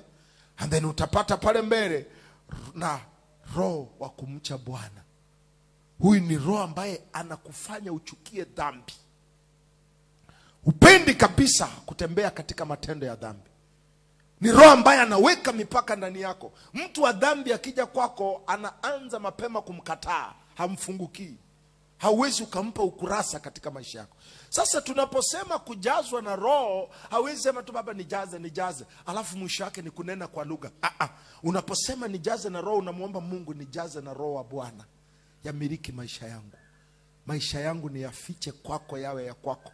Mabaya yasipate makazi kwangu. Na wabaya wasiniendeshe kama wanavyotaka. And then unasonga mbele pale. Unamwambia Mungu naomba. Nirudishie andiko. Unamuomba, unamwambia Mungu naomba roho wako wa hekima, nijue kutatua mambo. Kitu kidogo cha ndoa ambacho mngemaliza tu wawili, kimekuwa ni kikao cha familia, kimekuwa nzengo, ndio hicho kinaelekea mahakamani ikusaidie kutafsiri ndoa uliofungia kanisani. Just because hekima ya Mungu ya kuketisha tu mwenzako na mwambie njoo hapa, kaa hapa. Kwa nini unafanya hivi? Na wewe upate hekima ya Mungu, jue kondoo na mbuzi wa hawapigani. Kondoo na mbuzi wakitaka kupigana, kondoo huondoka. So jifanye kondoo, shuka ili liishe. Lakini hekima hii, kwa sababu hauna roho wa Bwana, neno ndogo limeleta shida, anajibu unajibu. Ulinikosea, hata wewe ulinikosea. Uliniambia, na wewe si uliniambia pia, kwani unafikiri mimi ni mawe? Wewe vipi wewe? Mbona unafanya? Sifanyi, ninafanya, tena nitafanya, tena nataka nifanye. Hapo kuna ndoa hapo? Hapo kuna ndoa? Kwezi kuwa na ndoa hata uombewe na ukawekewe miguu, haiwezi kukalika hii, kwa sababu roho wa hekima hayupo. So unaposema Mungu nijaze na roho wako, na ndio hizi saba ukijazwa, anatumia kwa Kiingereza neno linaitwa the fullness of his spirit, ni ukamilifu wa roho wake. Niambie hapo utakwamaje hapa? Niambie hapa ni nini ambacho kitakushinda kwa hii dunia? Una maarifa, roho ya maarifa, una ubunifu wa hali ya juu. Shilingi 500,000 inaweza kuzalisha milioni 5. You can do it. Inaweza. Kati ya mwezi wa pili na mwezi wa 3 mwisho nilikuwa nimetengeneza faida ya karibia shilingi milioni 8 bila kuondoka nyumbani. Why? The moment niliona na hela na nikaona mahindi, na roho ubunifu akaniambia hela watu kiweka benki itakuzaa. Ninunue mahindi, weka hapa. Nikaweka. Ndani ya dakika chache wamekuja wenyewe wakayanunua. Sijatoka, sijahusika, ni kufungua tu store. Ubunifu. So milioni ina uwezo wa kuzalisha. So haupo maskini kwa sababu ya uchawi, ni upungufu wa roho wa Bwana. Unahitaji uombe Mungu akujaze. Kwa nini nimechukua muda mwingi kufafanua? Wengi wakisema wajazwe, anaamini ni kujazwa nene kwa lugha. So akinena kwa lugha hapa kanisani, yebo. Akishaongea yebo, basi amemaliza, amejazwa. No, hatujazi na yebo mtu wa Mungu. Kuna roho maarifa, sema amen. Kuna roho hekima ambao unampata leo. Kuna roho shauri ambao unampata leo. Unaweza ukajazwa na roho hata usinene chochote. Usinene chochote, but hekima ya Mungu unaanza kuiona. Ni roho ya hekima ambayo inaweza kufanya unga ukiwa nao kilo 1, huna nyama, una uwezo wa kubuni na watoto wapate chakula cha jioni na wale washibe. Lakini bila roho ya hekima watakukuta umesimama ndani ya nyumba, nipikeni sasa, nikatekate. Angalia majibu unayoyatoa, kwa sababu una hekima. Unajua nipike, nikate mimi, kwa sababu mimi si mnataka niweje, mnataka kuniua, nikate. Hivi unaweza ukatunza mke kwa njia kama hii? But roho ya hekima ni kwamba ni hivi, mama, una nini hapa? Kuna unga kiasi gani kilo? Unaweza amua kupika uji, ama uamue hebu tengeneza ugali lakini uwe laini, alafu utoe moto. Wakishika hivi wanaungua, so hawaendi haraka. Halo. Yaani wanapeleka, wanaungua kitambo ipoe, wameshashiba, wamekuja. Kwa sababu hii ya moto, pasta akichukua kimeza, akifika hapo imemchoma, amekunywa maji kikombe. Ule ni ubunifu. Haleluya. Amen. Yes. Watu unasema nikate, niue mimi. Haleluya. Hawatakuua katika jina la Yesu. Ni ubunifu, brother. Unahitaji roho hii ya maarifa, unahitaji roho ya hekima. Namba 2, nampataje roho, pastor? Tembeaje naye? How do I walk with him? Kabla sijakupa utembeaje naye, namba 2, angalia Luka 11 mstari wa 12 hadi 13. Hivi ndio Mungu alisema tutapata roho wake. Hauhitaji kusafiri kwenda mahala umpate. Hapo ulipo tu. Hauhitaji lazima unione. Wewe mwenyewe. Mungu anasema, au ukimuomba yai atampa nge. Basi Ikiwa nyinyi mlio waovu mnajua kuwapa watoto wenu vipawa vyema, je, Baba aliye mbinguni hatazidi sana kuwapa Roho Mtakatifu hao wamuombao? So Roho Mtakatifu anapatikana kwa jukwaa la maombi. Nenda mbele za Mungu muombe. Na unaomba hizi 7 ambazo nimekupa hapa. Na ni maombi ya kila siku, unaona hata zidi. So sio kitu cha siku moja, hata zidi kuwapa. Hata zidi sana kuwapa Roho Mtakatifu. So anatujaza kila saa. Hekima imepungua, anajaza. Maarifa yamepungua, anajaza. Ufahamu umekuwa mdogo, anajaza. Hofu ya Mungu imekata. Watu wabaya wameanza kuingia kwenye 18 zako. Anakujaza. Unapata uwezo wa kusema la. Hii ndio njia ya kupata Roho Mtakatifu. Namba 2. Pastor, natembeaje na Roho Mtakatifu? Lazima uwe na kiu naye. You must be thirsty. Lazima uwe na kiu cha kutaka uwepo wake. Roho Mtakatifu anakuja kwako ukionyesha una haja naye. You see, katika masuala ya ndoa, njia ya kutunza mme wako ni lazima uonyeshe kwamba unamhitaji mme wako. Yaani lazima kila saa ukae kwa mkao ya kwamba huyu mme ni wa muhimu kwako na unahitaji. Ndoa itakaa. Mwanamume yoyote kama tu Roho wa Mungu akigundua ya kwamba una haja naye, unaweza ishi bila yeye, anaanza kufunga mlango kwako. Begins to shut up. Anafunga kila siku. Roho Mtakatifu akiona una haja naye, unaweza omba mwenyewe. Unaweza soma neno mwenyewe. Unaweza ukahubiri mwenyewe. Sometimes unaweza hata ukahudumia watu mwenyewe. Yeye naye anaanza kufunga huduma zake kwako. Atafunga huduma ya maarifa, atafunga huduma ya hekima, atafunga huduma ya hofu ya Mungu, ataanza kufunga huduma ya ufahamu. Mwisho wa siku utabaki umebaki makapi. Why? Kwa sababu huna haja naye. Katika ndoa tunahitajiana. Lazima nimuone na muhitaji mke wangu. Sio tu kwa ajili ya mambo ya chumba, hapana. Na muhitaji katika maisha yangu. Nahitaji ushauri wake, nahitaji uwepo wake, nahitaji tu sauti yake. Na akiona na muhitaji, unaona anafunguka. Ndoa ina graduate kutoka kwa mme na mke, inaingia kwa rafiki. Sio tu kwamba huyu ni mke wangu, bali huyu ni rafiki yangu. Kwa sababu gani? Na muhitaji, na yeye ananihitaji. Ndivyo Roho wa Mungu alivyo. Mna uwezo wa kugraduate utoke kiwango cha Roho wa Mungu tu ni roho, anafika mahala ni rafiki yako, kwa sababu unamuhitaji. Kitabu cha Isaya 44 na mstari wa 3. Mungu haachilii roho wake kwa mtu ambaye hana haja naye. Mungu hataachilia roho wake kwa mchungaji ambaye hana haja naye. Biblia inasema, kwa maana nitamimina maji juu yake aliye na kiu, vijito vya maji juu ya mahali pakavu. Anasema nitamwaga roho wangu. Unaona hapa? Nitamwaga roho yangu juu ya wazao wako na baraka yangu juu ya utakao wazaa. Atamimina maji kwa nchi iliyo kavu. So lazima uwe na haja. Utambue ya kwamba unamuhitaji ili akuletee uwepo wa Mungu. Unamuhitaji akufundishe. Unamuhitaji akujaze na uweza wa Mungu. Unamuhitaji ili akuhuishe. Utajikuta mambo yako yote umepiga kambi naye. Na pale ndiye anaanza kufungua huduma yako. Do you know kuna makanisa, sitaki kukaa ni kama anashambulia mtu. Unaweza ukakaa mwezi mzima hujawahi kusikia mtu anataja Roho, na hujawahi sikia mtu anataja Kristo. Haujawahi. Lakini wanahubiri neno.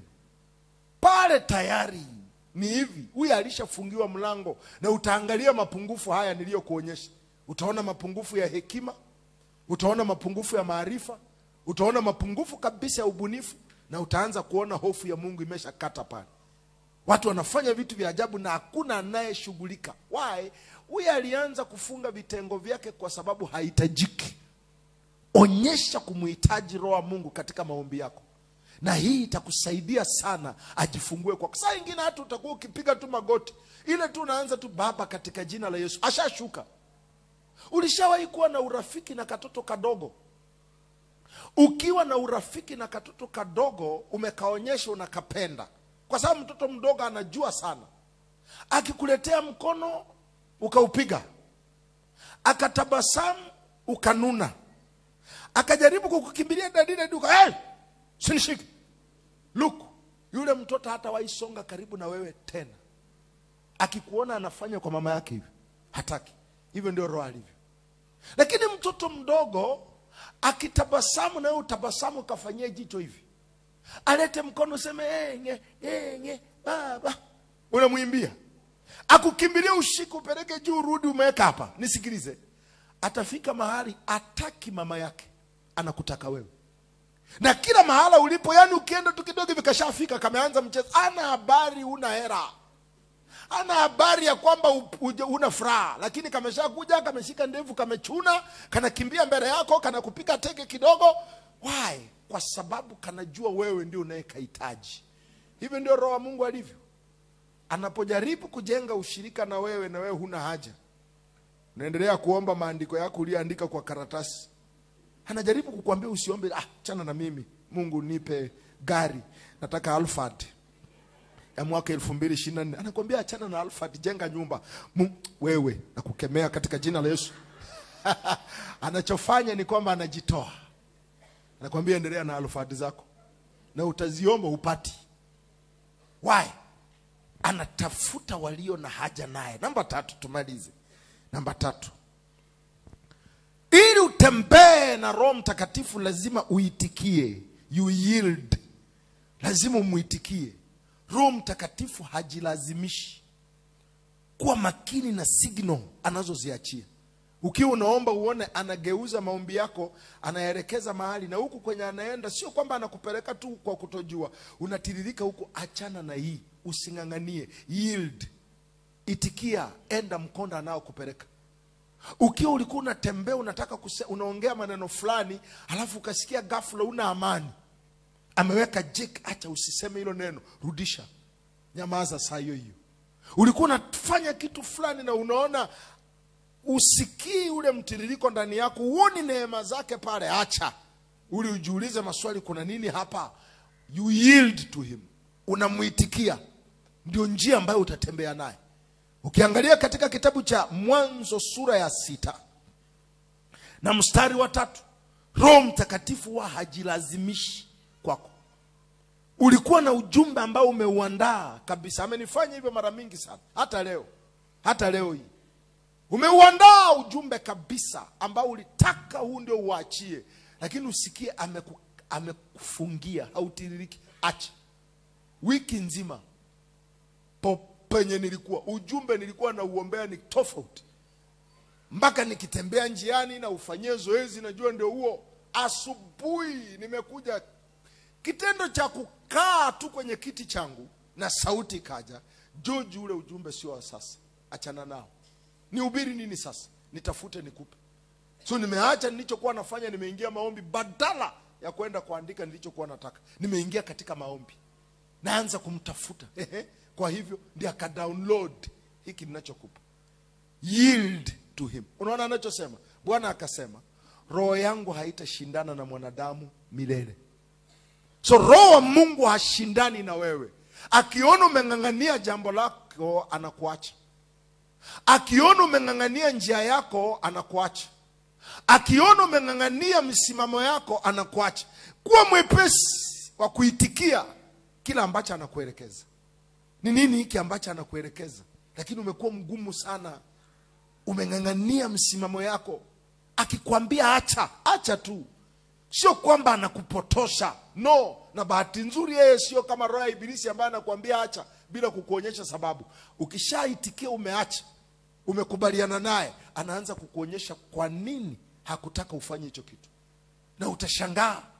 And then namba 4. Njia gani unaweza ukatembea naye? Lazima utubu na ukubali kujazwa. Tubu. Toba inafungua sana mlango wa Roho Mtakatifu.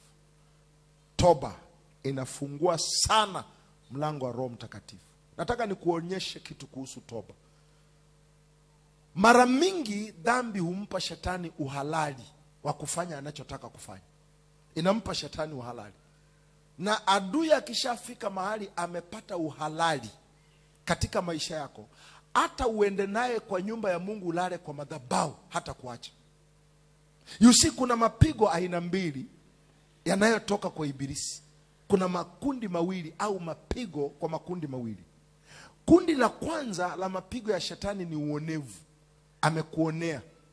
Hilo pigo hata ukisimama tu wewe mwenyewe na uanze kuomba, Baba nakataa, nakemea hii hali, siitaki, utaona imeondoka.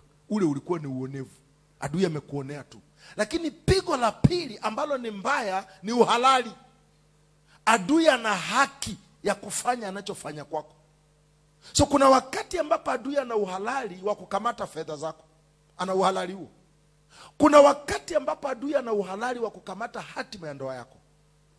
Kuna wakati adui ana uhalali wa kukushambulia. He has a right. Sasa pale hata ukutane na mchungaji bingwa, ana uwezo wa kukuwekea mkono, na ukitoka pale unaadhibiwa. Kwa nini?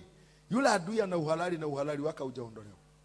Uhalali wa shetani wao unatolewa na vitu viwili. Cha kwanza, uhalali wa ibilisi unatolewa na toba. Toba uliomaanisha. Na toba ni kujigundua ya kwamba I say hapa nilikosea. Hapana. Unajigundua, unaomba msamaha, and then unageuka. Pale uhalali umeondoka. But namba mbili, uhalali wa ibilisi unaondolewa na rehema za Bwana. Unatolewa na rehema za Bwana. Mungu akuonyesha huruma zake. That's why anayetaka Roho Mtakatifu unatembea kwenye vituo viwili hivi. Unatembea kwa rehema za Bwana na unatembea kwa toba. The earlier utaenda ubondeke mbele za Bwana, haujaja kumuomba kitu. Daudi alikuwa anaenda kumpoteza paka Roho wa Bwana. Biblia inasema ndio sababu aliandika Zaburi ya 51. Alisema, Bwana nirejeshe furaha ya wokovu wangu. Inamaanisha alipoteza. Akasema, ni wewe tu Bwana nimekukosea. Akabondeka mbele za Bwana, akasema, usimuondoe Roho wako katika maisha yangu. Alikuwa anamlilia Mungu toba ya ukweli. Daudi ameanguka mbele za Mungu analia. Mungu akaondoa uhalali ambao shetani alikuwa nao. Ndio sababu ilibidi amtoe Absalom. Huyu bwana alipojaribu Ahithofel alipojaribu kumshauri Absalom, Mungu akageuza hekima yake ikawa upumbavu, akajinyonga. Ndio Daudi akapata enzi yake.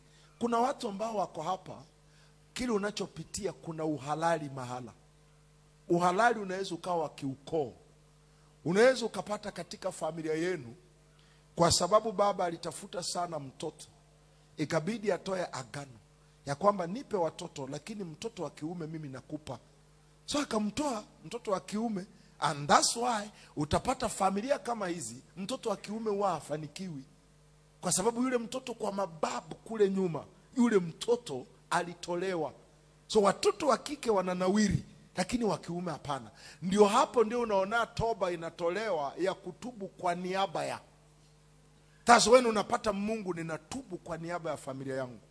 Agano hili ambapo waliingia ndani kwa mtoto wa kiume, Baba tunakuomba utusamee, na kuanzia leo hii mtoto wa kiume tunakukabidhi, ni wa kwako.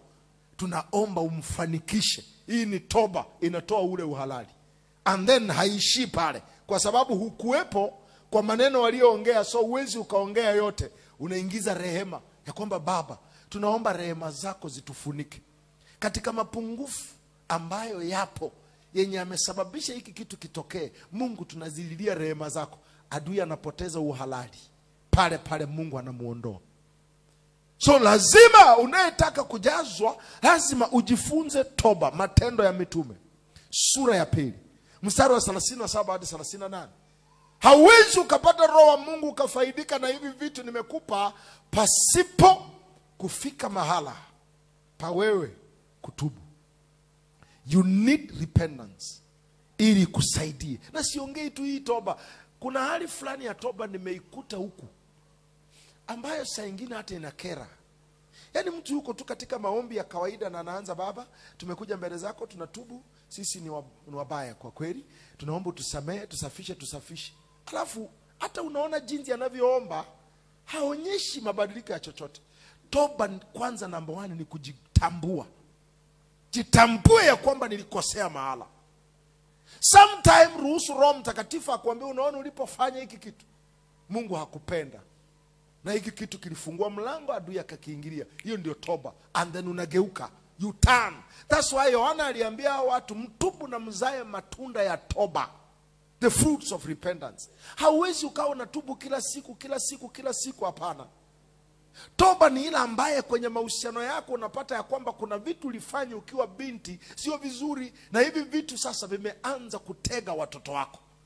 Umeanza kuviona kwa watoto. So chenye unafanya pale ni toba. Mungu nisamehe, kwa kweli sikwenda vizuri, sikutoa mfano mzuri, najua lilikuwa kosa, naamini ilikuwa ni mbegu niliyoipanda. Baba, nimeubeba mzigo, naomba unisamehe, damu yako inisafishe, niondolee hili pigo kwa watoto wangu, niondolee hili pigo kwa wajukuu wangu, niondolee kwa vitukuu Bwana, naomba damu yako inisafishe. Hii ni toba. Na unageuka completely, you turn.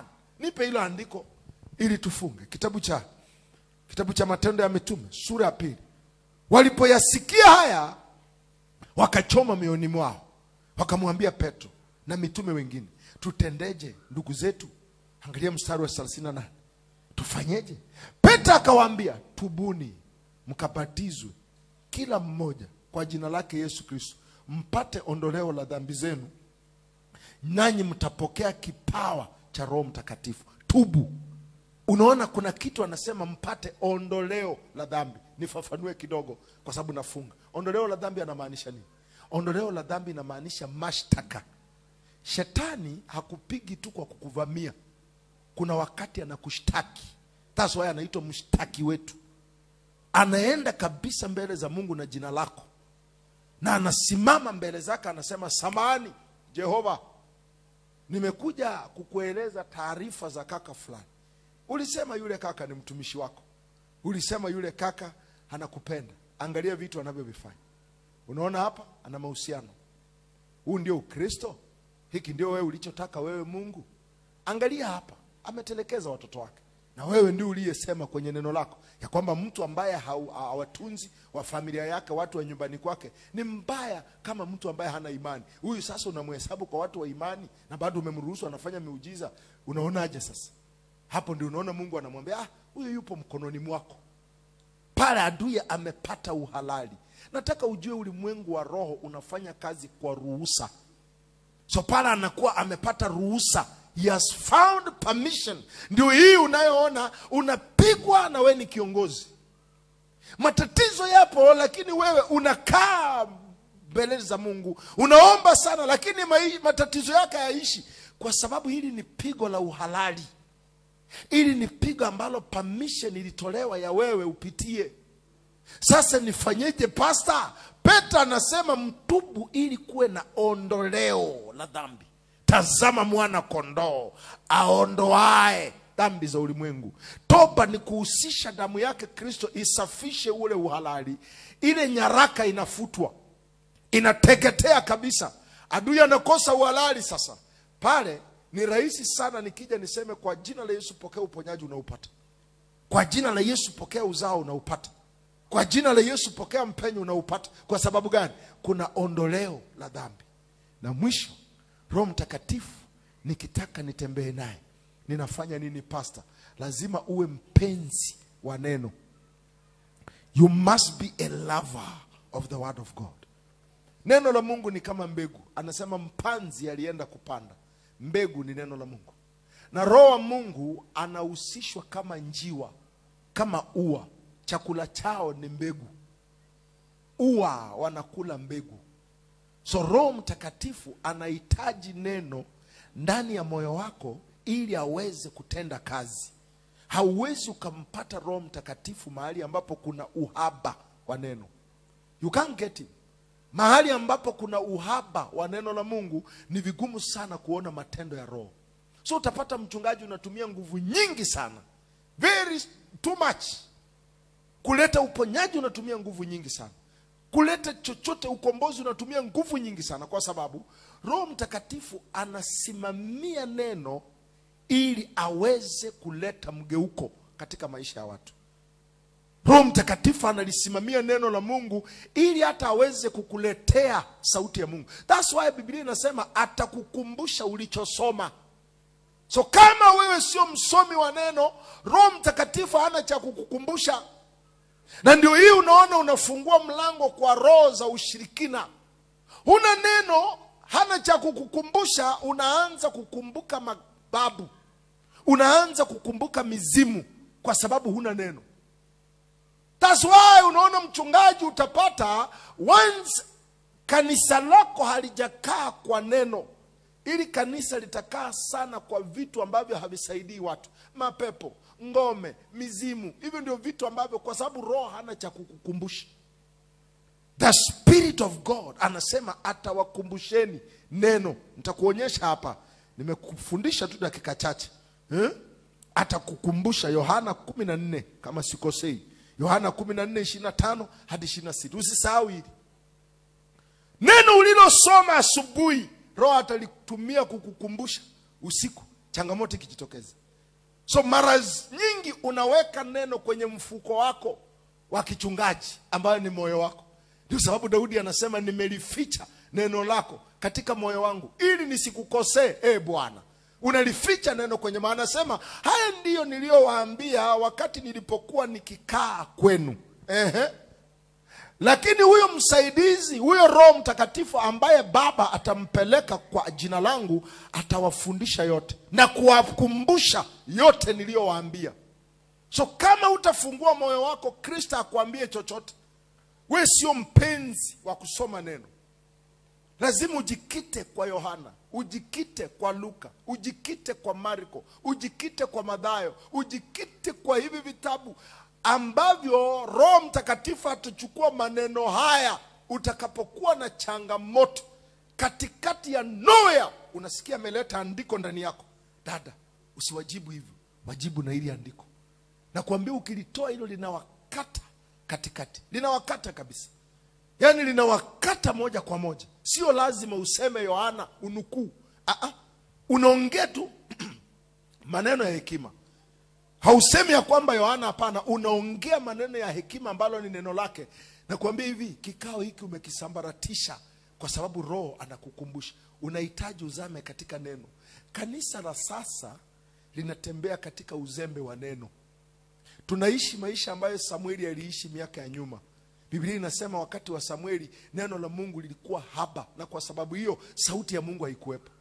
Na kwa sababu hakunanga utubu katika ulimwengu wa roho, sauti ya Mungu isipokuwepo, sauti ya ibilisi ndio itatawala. So jikite katika neno. Usitegemee neno ambalo wanakufundisha kwa madhabahu, jifundishe kujisomea. Yegeza muda wako katika kulijua neno la Mungu. Hili neno ndio Roho Bwana atalitumia kuelimisha watoto wako. Hili neno ndio Roho. Saa nyingine ninahubiri, naona maandiko yanatoka. Anasema tumia hii. Tumia mfano wa hili andiko. Ninayatoa wapi? Haya ni maneno ambayo nimeyaweka moyoni mwangu. Moyo wako unatakikana uwe hazina. Ambia jirani yako ufanye moyo wako kuwa hazina. Studio nitafutie ile andiko, naamini ni Zaburi 119 mstari wa ngapi? 150. Nimeliweka neno lako moyoni mwangu ili nisikukosee, Bwana. So hili neno la Mungu unalitunza moyoni. Moyo wako uwe hazina, sio daftari lako. Your heart. Lisome, liandike. Lisome, liandike. And then litamke. Omba nalo, limefichwa katika moyo wako. Siku ya hatari utashangaa limejitokeza. Siku ya changamoto limefanyika nuru kwako. Anasema moyoni mwangu nimeliweka neno lako, nisije nikakutenda dhambi. Nimeliweka. So limefichwa moyoni. Sio kitabuni kwako, moyoni. So usisome kwa sababu unataka kuhubiri. Usisome kwa sababu unataka kwenda kufanya interview. Soma kwa sababu unajiandaa kwa lolote litakalo kuja. Nilikufundisha hapa juzi nikakwambia changamoto za maisha hazinanga ratiba. They don't have a timetable. Zinajitokeza muda wowote na wakati wowote. Mpende Roho wa Mungu. Muamini Roho wa Mungu. Muhusishe unapotaka kuomba. Look, nisikilize dada. Nimegundua hiki na kimenisaidia. Kuna vitu vingine nataka kuviombea, najifanya ni kama sijui. So naenda mbele za Mungu, namwambia Baba, kuna hali ninayo, lakini sijui jinsi nitaiomba, na sijui cha kuiomba. Naomba Roho wako anisaidie. Na naanza kunena kwa lugha. Ndani ya muda mfupi mzigo unashuka, na mwelekeo unashuka, na ninajikuta nimeombea hiki kitu na ghafla amani yangu imepanda, na sipotezi. Hapana, sio rahisi nipotezi, kwa sababu ya kuomba Roho wa Bwana aachilie mzigo ndani yangu, na aachilie nuru ya kunielekeza niombeje.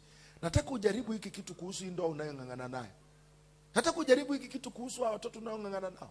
Unaweza ukao unaombea mume wako aache pombe, lakini kwa macho ya Mungu pombe sio shida yake. Mungu hana shida na hiyo pombe. Chenye Mungu anataka ni moyo wa huyu jamaa. So ukienda kwa Roho Mungu atakwambia achana na mambo ya pombe, wewe ombea moyo wake tu. Omba Mungu ampe moyo wa nyama. Omba Mungu ampe moyo wa utii. Ataanza kukufunulia aina ya mioyo yenye wanadamu wanayo, utaanza kuivunja moja hadi nyingine. Nilipoanza kuomba hiki kitu, aswa ninapokuwa naombea watu wa kuokoka, ndio nikagundua kuna aina ya mioyo. Mungu akaanza kunielekeza, omba dhidi ya moyo wa kiburi.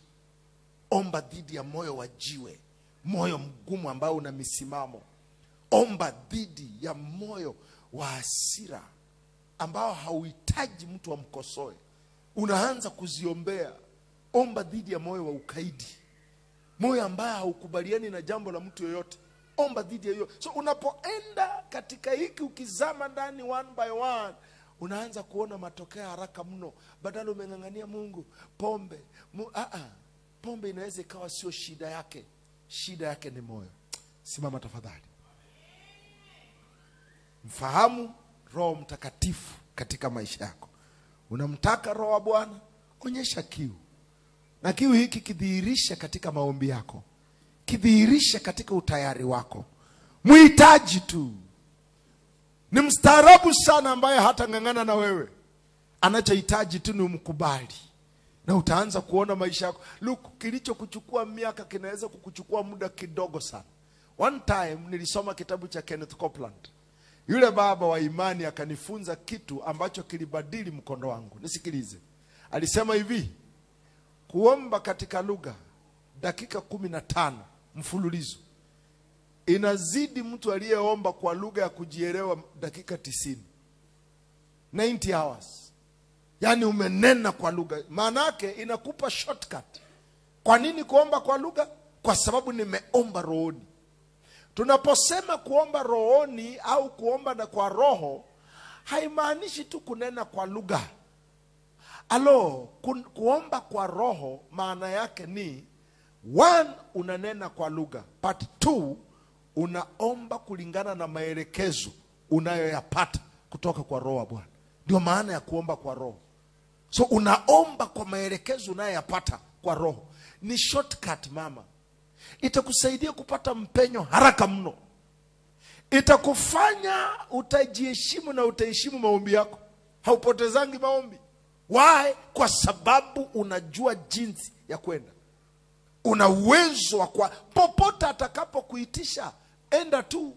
Nilikuwa kwenye gari, sikujua mbele ninako kwenda kuna msiba.